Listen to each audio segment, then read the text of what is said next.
What's up guys, welcome to the Art of Banter part 3. In this video, I'm going to be breaking down some witty texts. I'm going to go over how I actually came up with the replies so you can take the same ideas and apply it to your own conversations so you can stop having boring conversations that just fizzle out and lead to fucking nowhere. Alright, so let's dive in. So first one here, I see on her profile, she has a picture of her out on a field. She has one of those hairbands and she looks super hippie. So here I'm just hey flower child, and then she invites me to start the chat, and then I'm just does this mean we're dating now? Which is obviously a joke. She doesn't think I'm serious. So here she bites on and she starts a little roleplay, right? Which I've mentioned in other videos.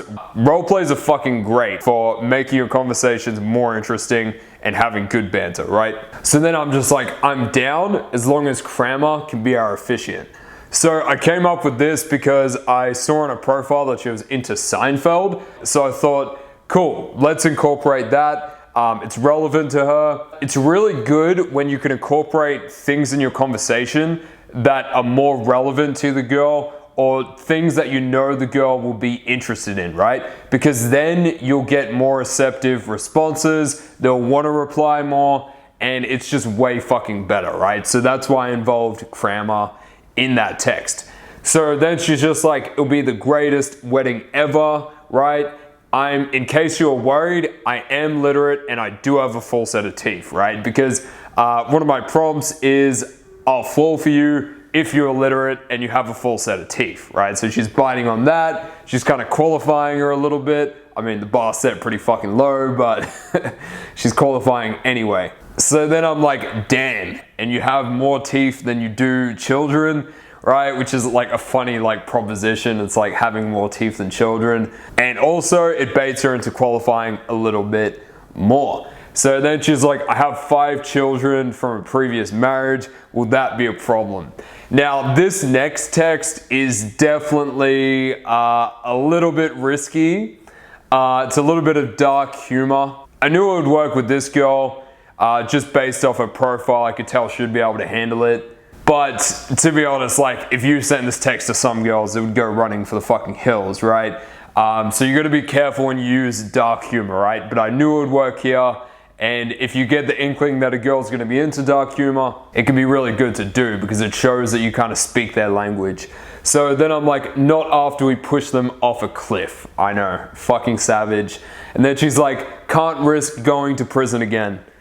Right, so yeah, she plays along with it. So here I disqualify her. Disqualifying is a great way of baiting them into qualifying to you, right? So I'm and here I was thinking you're adventurous. So then suspected, she's oh, I don't think you'd be able to keep up with my adventurous side. So it's kind of I'm saying, oh, I thought you were adventurous. And she's yeah, I am adventurous, right? That's pretty much what's going on here. And then I'm just I'm not concerned, right? So I just brush it off. I love that line, I'm not concerned. It's a great way of brushing off when a girl is trying to corner you and get you to qualify. You're just I'm not concerned, I'm not fazed, right? It's fucking great. And then I'm just so give me the basics, any regretted tattoos, crazy adventure stories. So yeah, this is just a good way of getting investment. Then she's there are too many to tell. Which I don't want to let her get away with just giving me that bullshit answer, right? I want to get her to invest, so I'm just tell me your most recent. So I kind of lower the compliance there, so she just fucking spills the beans. So she's got my sister to cut my hair and give me bangs at 2 a.m. So here, this kind of makes me think of, you know, think of Britney Spears shaving her fucking hair, or this whole idea that when people have a crisis in their life, they just fucking shave their hair, right? So I'm kind of playing off that association here. I'm just was this the result of an existential crisis? Which is also something people talked a lot about during fucking COVID, having an existential crisis. But she doesn't quite bite on it. She's no, it was a regular Sunday night, right? So I'm fair, what have you been doing during quarantine to keep yourself sane? So this is a little bit boring, but I knew I could get away with it, right?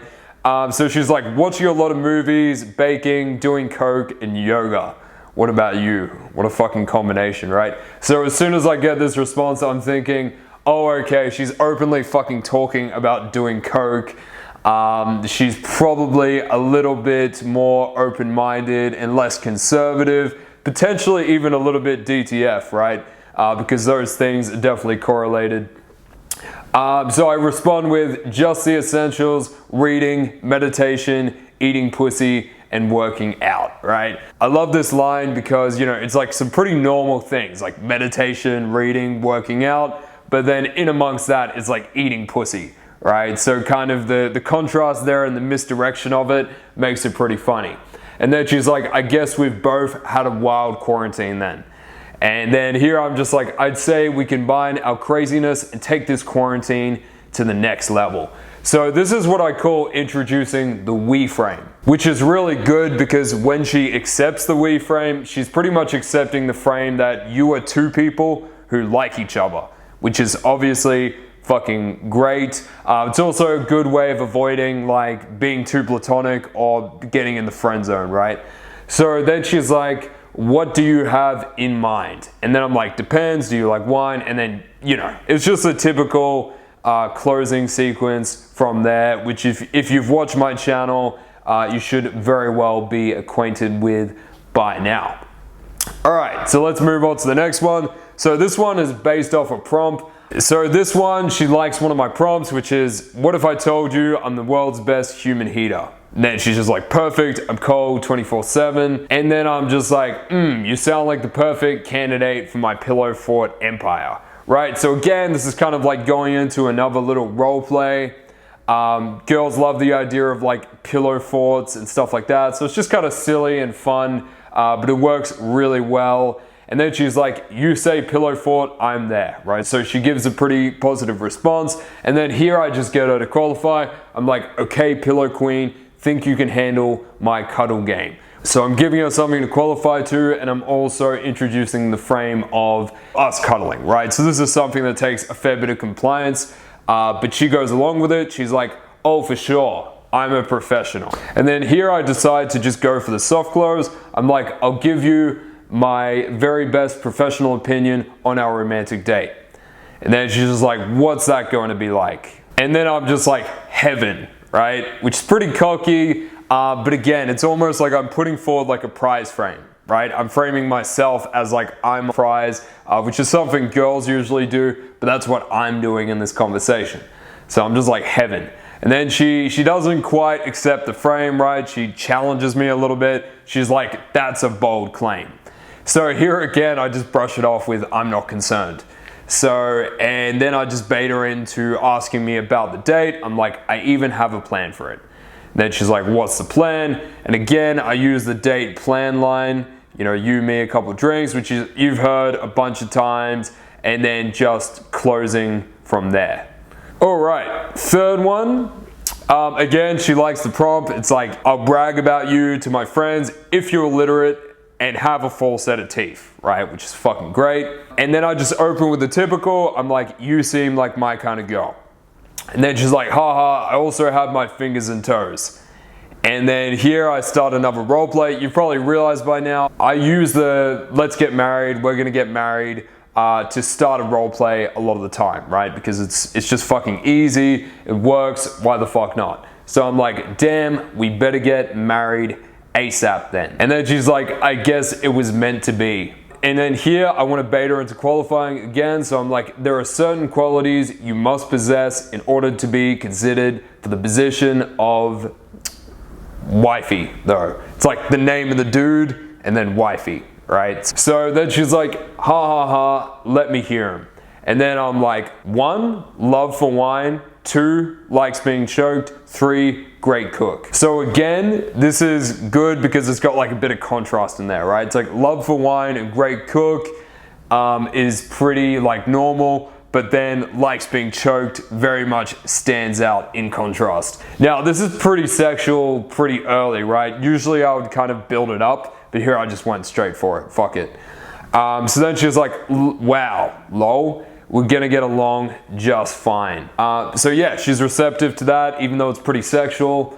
So then I just continue on getting more investment. I'm like, my kind of girl, so lay it on me. Any kids, regretted tattoos, emotional baggage that will surface right before sex. Right, and then she gives an answer there. I like using this kind of line, right? Like when you can't think of anything else to say and you really need to kind of get the conversation going, this can be great to use. And you can put pretty much anything in there, right? You can say, so what else should I know about you? Like criminal history, smoke, Game of Thrones. It's like, yeah, any questions you can think of that are kind of funny, a little bit out there, yeah, you can put in. But make sure they're not just like boring generic questions. Don't be like, where are you from? What do you do for work? Any of that kind of bullshit, right? You want the questions to be a little bit out there because it's a lot funnier, right? And it's good when you can put like at least one question in there that she can legitimately reply to that actually gets the conversation going, right? Because a lot of the times when you're like, any kids, ever been to prison, shit like that, they're obviously jokes, they're not serious, like, and they don't actually reply to them. But when you say something like smoke, like Game of Thrones, you ask whether a girl's into Game of Thrones, well, that can actually get some conversation starting, right? So keep that in mind as well. But it's a great kind of line to go for when you can't think of what else to say, right? Provided you have enough compliance to actually send it. All right, so I've given you some ideas there to improve your banter, right? To step it up. Some techniques you can use. Go away, use these lines, set up some dates, hit like and subscribe, and join the Facebook group, right? And if you're brave enough, post one of your failed text conversations on the group so I can roast you and you can learn, set up more dates, and have babies, all right? I'll see you in the next video.